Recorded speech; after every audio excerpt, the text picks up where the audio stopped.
It would be easy to say that it all started with the murders, but actually, it began when Margaret Thatcher became Prime Minister. A woman in charge of the country just isn't right. They're not made for it, my Auntie Jean said on the day the election results were announced. As if the last lot weren't bad enough, she's the beginning of the end for Yorkshire, and I'll tell you why and all.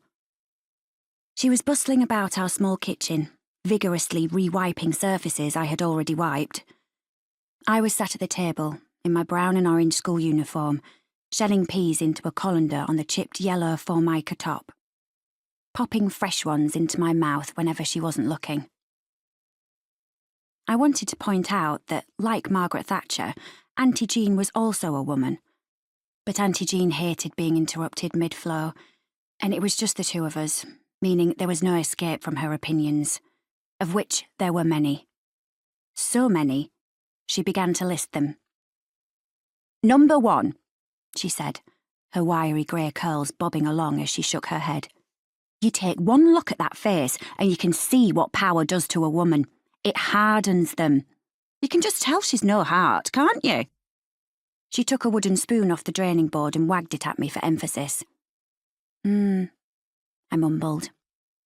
For a moment, I considered just nodding occasionally while secretly reading the book I had open, a corner tucked under the colander to keep it flat. But though Auntie Jean's hearing was less than sharp, her other senses were razor-like, and she would have smelled my inattention like a hunting dog. "Number 2, she's already taken milk away from poor children's mouths and jobs from the hands of hard-working men." I knew at least part of this was true.